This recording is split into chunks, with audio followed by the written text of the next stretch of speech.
Hello all, and welcome back to the channel. And today is something a little bit different. We're going to be previewing the upcoming fight between Ben Askren and JakePaul. Now JakePaul is like Marmite to people in the combat sports industry. You either love him, and you love what he's doing, bringing attention and fans to the sport, or you hate the prestige and the attention he's received without having to do the hard yards that the average fighter has to put in.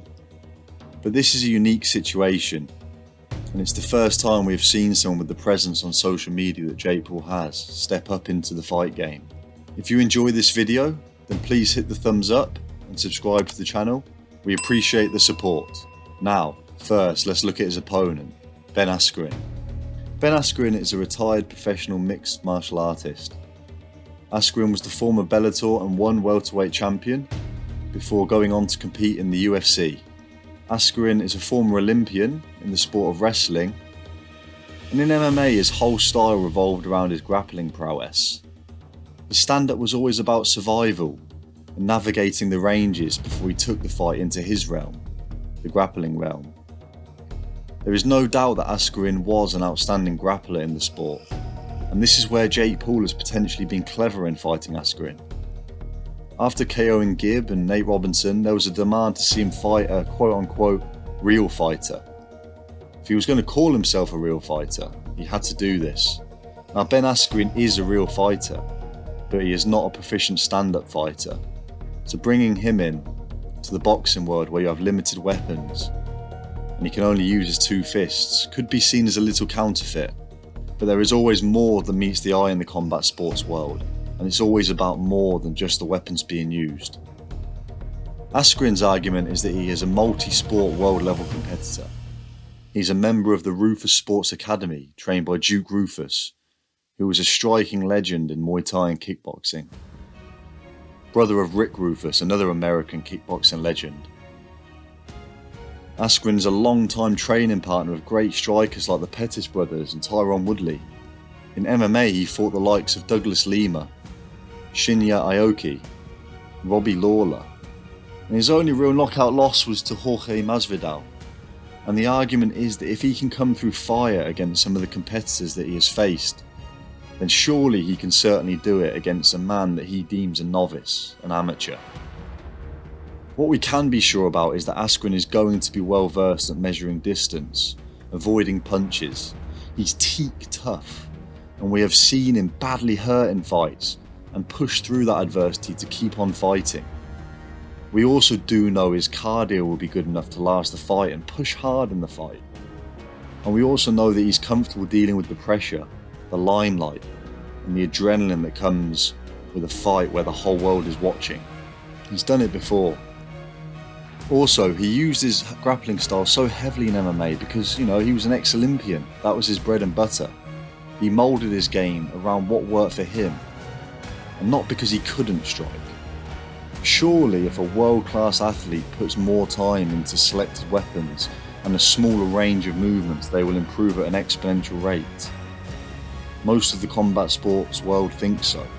And Ben Askren clearly has a great learning mind. So it is going to be very interesting to see how it looks when that learning mind is applied to one discipline. So looking at the sparring footage, we don't know what level people are at that he's sparring. But what can be said is that Ben's punching proficiency and technique isn't perfect. He isn't really twisting over his shots. He's not really using his hips and body mechanics, and his hand position isn't great. He's not really sinking his weight into shots.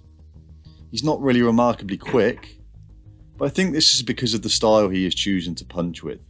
He chooses speed over power, and his attacks would seem quick to the person on the receiving end.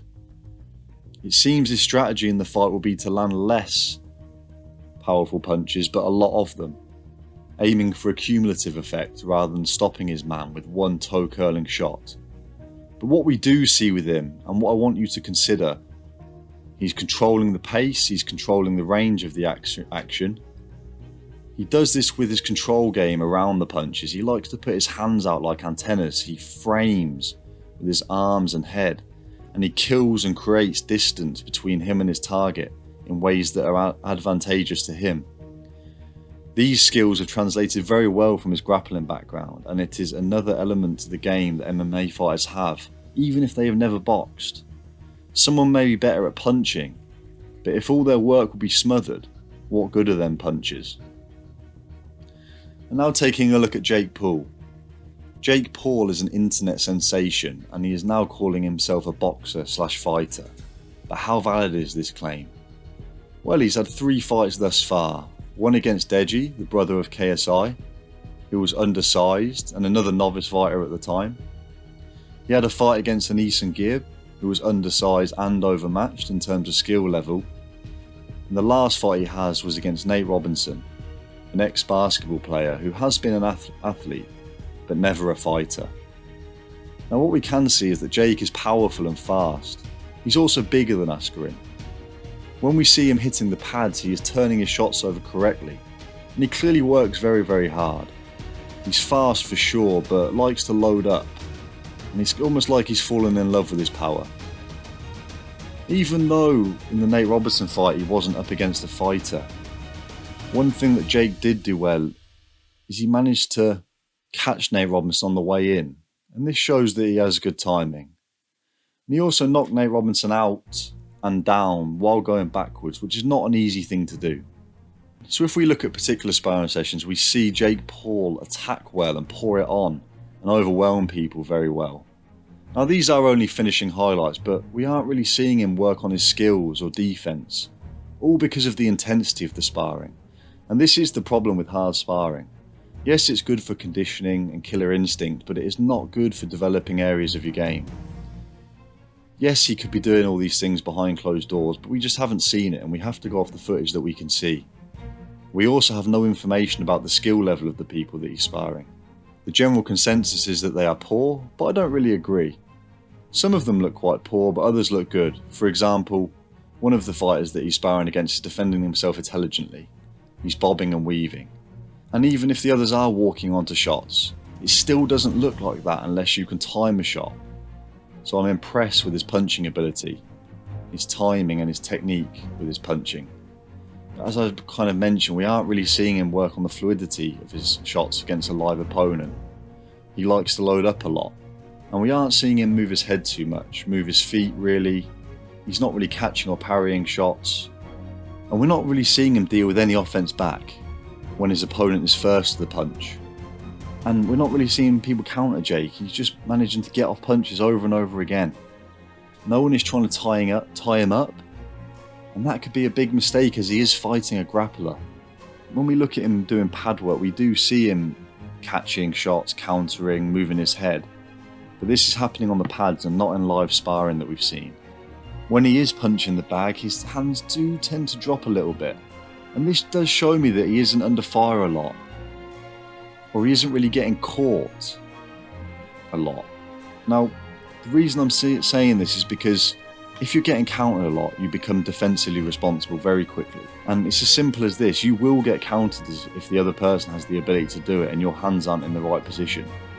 When 2 people are throwing at the same time, it comes down to who gets there first and who is defensively responsible.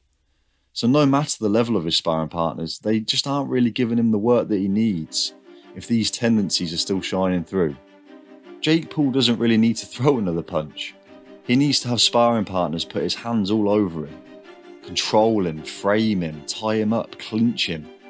Standing wrestling training like pummeling, overhooks, fighting for underhooks, even tie clinching would be helpful.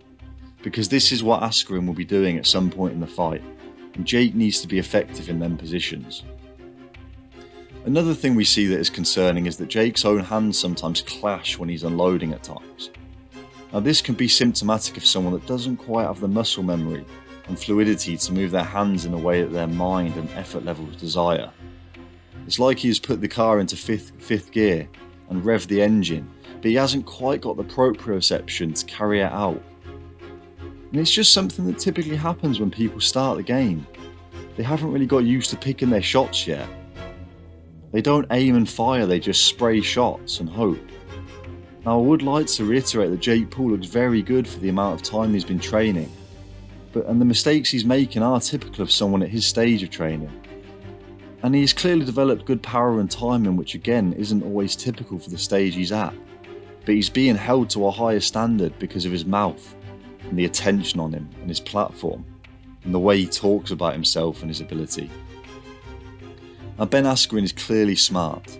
If you watch his interviews, he has very well developed perspectives on certain deep topics, like fighters failing to retire because of their self-identity gets caught up in their success. And this is a reason he said he always wanted to retire with his faculties intact. And he also brings up points like, when JakePaul is training, are they really trying to put it on him? And even if he is training with high-level boxers, can they give him the looks that Askren will? An Olympic-level grappler, pummeling, fighting for range, grabbing overhooks, being rough with him, fighting him hard. Can high-level boxers really replicate this style, or are they always going to move their head and body and catch and parry? We're going to find out in the fight. Now, the fight has captured the imagination of the world. You have a young, successful, brash and sometimes obnoxious YouTuber who is clearly taking his training very seriously and clearly training hard. But he's against a classy and well-renowned MMA fighter who, was always more of a grappler throughout his career, but is clearly an outstanding competitor, and he's there to compete. He's definitely looked after himself in some very dangerous positions and against some very dangerous opposition in the past. And, it's just an amazing spectacle that we're going to get to see this. We're going to get to see the level that JakePaul is at. And some are offended by this and some are intrigued. I think people are offended because JakePaul shouldn't be able to do what he talks about doing after so little training. Now, Askren's a seasoned veteran and a proven fighter, and JakePaul wants to be regarded in this way, and he may just be building a skill set to get him there. As I've mentioned, just because we haven't seen him come through adversity, it doesn't mean that he can't. But I don't think this fight will come down to how fast or powerful JakePaul may be, or how fast and powerful Ben Askren might not be with his hands. The fight is going to be fought in the sequences between the punches, the head and the hand control, the distance control, the standing grappling, the way fighters offset each other's rhythms. What happens when JakePaul gets tired? What happens when Ben Askren maybe doesn't go away after one shot? How's JakePaul going to deal with the adrenaline dump, the expectation, the fact that his opponent wants to be there and isn't intimidated by him? But it could all also end in one punch. And even if it isn't the most typical matchup in combat sports history, we class ourselves as intrigued. Let us know your thoughts on whether JakePaul deserves to call himself a fighter, and is Funky Ben Askren in trouble? And just let us know your general thoughts about how the fight game's developing with the introduction of influencers and YouTubers.